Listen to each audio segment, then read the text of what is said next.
है ना, और अपने फसल की बड़ी हिफाजत करता है। जब तक वो फसल तैयार नहीं हो जाती तब तक कि उसकी जिम्मेदारी बन जाती, क्योंकि उसको पता है कि ये फसल नहीं उसकी असेट है, ऐसी संपत्ति है जिसके ऊपर उसके परिवार का पालन पोषण सब कुछ उसके ऊपर निर्भर है। बच्चों की पढ़ाई हो गई या घर में शादी हो गई, हर चीज उसी के ऊपर निर्भर है। होता क्या है, जब वो फसल अच्छी हो जाती है और फसल तैयार करके वो मार्केट में लेकर के जाता है तो मार्केट में उसकी समस्या और ज्यादा बढ़ जाती है।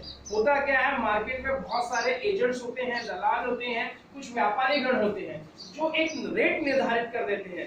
उनकी एक ऐसी यूनिटी होती है कि उस रेट के ऊपर आप माल नहीं ले सकते हो, मतलब जाता ही नहीं है। तो किसान भाई को मजबूरी में अपने उस उत्पाद को उतने ही रेट पे बेचना होगा, और वहां से ये जितने व्यापारी गण होते हैं ये सभी लोग उसको कम दाम में खरीद करके धीरे धीरे छोटे शहरों में और महानगरों में उसकी कीमत मनमाफिक तरीके से बेच सकते हैं। तो इसके अंदर फायदा किसका होता है? फायदा किसका होता है? उन व्यापारियों का, उन दलालों का जो थोड़ा सा पैसा लगाते हैं और थोड़े से समय के लिए मार्केट में आते हैं। लेकिन हमारा जो काश्तकार भाई है, जो सुबह से लेकर के शाम तक के काम करता है, जो 12 महीना काम करता है, चाहे सर्दी हो, जाड़ा हो या बारिश हो, वो अथक मेहनत करने के बाद भी उसको वो उचित लाभ, उचित फल नहीं प्राप्त होता है जो इन लोगों को प्राप्त होता है। तो मार्केट के ऊपर न तो मैं कंट्रोल कर सकता हूं, न हमारी भारत सरकार के ऊपर उतना हस्तक्षेप होता है, न आप लोग कंट्रोल कर सकते हो। लेकिन हम लोग एक काम कर सकते हैं कि अपनी जो लागत है उस लागत को हम कम कर सकते हैं और उपज को हम बढ़ा सकते हैं। और हमारे लिए सबसे अच्छी बात यह है कि हमारे पास जितने भी प्रोडक्ट हैं सभी ऑर्गेनिक हैं, सभी बायो तकनीक से बने होते हैं। तो इससे आप सभी को लाभ होता है, आपकी खेती बहुत पावरफुल हो जाती है, उसके अंदर आपको केमिकल का प्रमाण बहुत कम होता है। तो अब मैं बताना चाहूंगा कि हमारे जो उत्पाद होते हैं उसके बारे में मैं बताना चाहूंगा। ये हमारे पास टोटल 6 प्रोडक्ट होते हैं। सबसे पहला ये होता है एग्री 82। इसका काम होता है, ये एक एक्टिवेटर की तरह काम करता है, मगर इसके अंदर अगर आपने इसको कीटनाशकों के साथ, तणनाशकों के साथ या किसी औषध के साथ अगर इसको मिलाते हो तो ये उसकी कार्यक्षमता को बढ़ाने का काम करता है। जमीन में नमी बना करके रखता है। अगर मान लीजिए आपको किसी खेत पे 3 बार सिंचाई करने की जरूरत पड़ती है तो 2 ही बार अगर करोगे तो भी पर्याप्त रहेगा। इतना ही नहीं, ये स्प्रेडर का भी काम करता है। अगर मान लो पानी का गुणधर्म होता है कि अगर उसको बनाया फेंका जाए तो वो बूंद बन करके गिर जाता है, तो ये उसके सतही तनाव को तोड़ करके पूरी तरह से पत्तों के ऊपर फैलाने का काम करता है, जिससे जो औषधि होती है पत्तों के एक एक हिस्से पे, कोने कोने पर पहुंच जाती है और वो दवाई उस पर्टिकुलर फसल के ऊपर बहुत अच्छे से काम करती है। इतना ही नहीं, ये जमीन को गीला भी बनाने का काम करती है। और इसके अंदर एक खास चीज होती है जो अन्य किसी बाजार में उपलब्ध प्रोडक्ट में नहीं होती है, वो ये होती है कि ये नॉन आयनिक कॉम्बिनेशन के साथ बना होता है। तो आपके जमीन का पीएच लेवल या पानी का पीएच लेवल चाहे अम्लीय हो या क्षारीय हो, उसको न्यूट्रलाइज करने का काम करता है। और इसके अलावा भी इसके अंदर कुछ औषधि गुण और टॉनिक का भी ये काम करता है। वैसे ही हमारे पास ये दूसरा प्रोडक्ट होता है, ये होता है एग्री ह्यूमिक। एग्री ह्यूमिक के अंदर क्या होता है कि बाजार में भी बहुत सारे ह्यूमिक मिलते होंगे, उसके अंदर केमिकल का वापर बहुत ज्यादा होता है। इसके अंदर केमिकल का वापर बिल्कुल नहीं होता है, ये प्राकृतिक तरीके से निकाला जाता है। इसके अंदर एग्री ह्यूमिक, फल्विक एसिड और ह्यूमिन की मात्रा बहुत ही प्रचुर मात्रा में पाई जाती है। इसके अंदर मात्र 6% ह्यूमिक पाया जाता है। सुन के ताज्जुब होगा क्योंकि मार्केट में हमको 75%, 70, 80, 90% तक के मिलता है।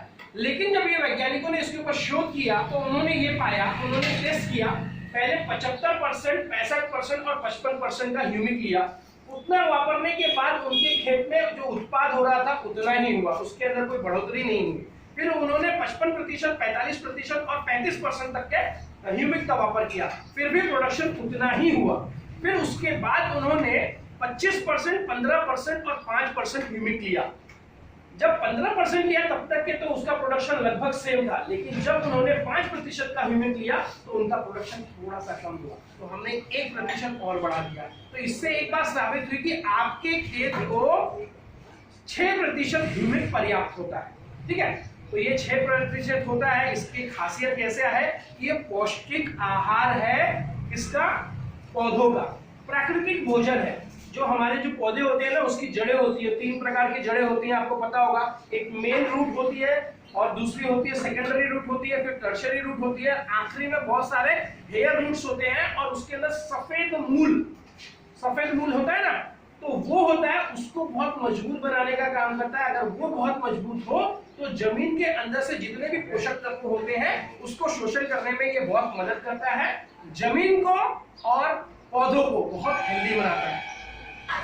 ऐसे ही हमारे पास 4 कुछ और नए प्रोडक्ट आए हैं। पहले हमारे पास मात्र 2 ही प्रोडक्ट हुआ करते थे। पिछले साल नवंबर में हमारे पास 4 बेहतरीन प्रोडक्ट और लॉन्च किए हैं।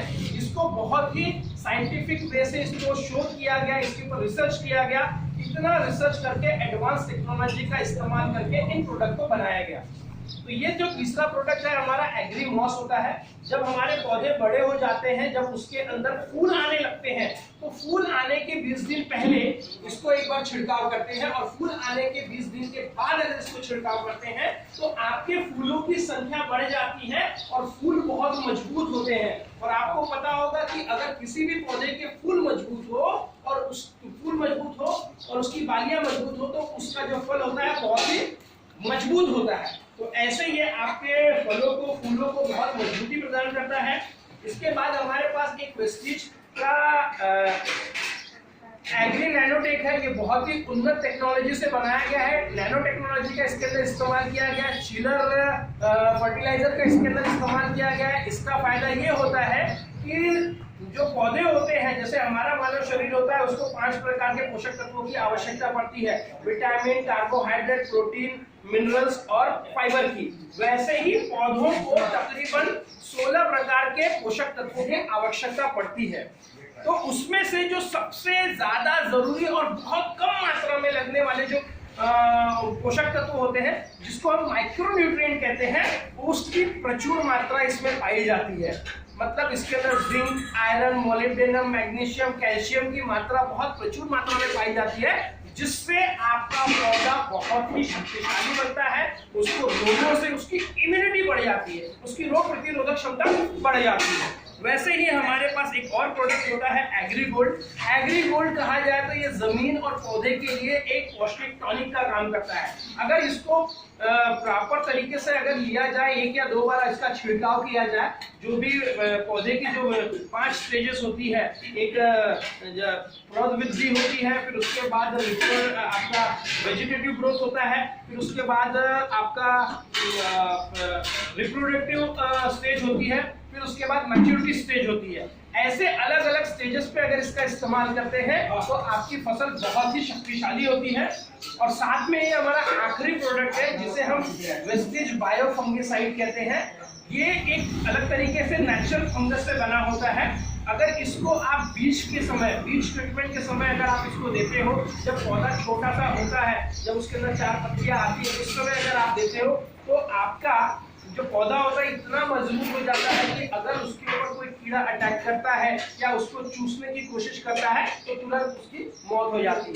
तो इस तरीके से ये 5-6 प्रोडक्ट जो है बहुत ही बेहतरीन है, और इनकी खासियत यह है कि ये पूरी तरह से जैविक, ऑर्गेनिक और बायो एक्टिव टेक्निक से आधारित से बना हुआ है। तो इसका हम लोग इस्तेमाल करके अपने जो डाई, यूरिया, फॉस्फेट जितने भी केमिकल प्रोडक्ट है ना, उन सबको हम 30 से 40% तक के पहले सीजन में कम कर सकते हैं, और पहले सीजन में हम 20 से 30% तक के इसके अंदर प्रोडक्शन की वृद्धि कर सकते हैं।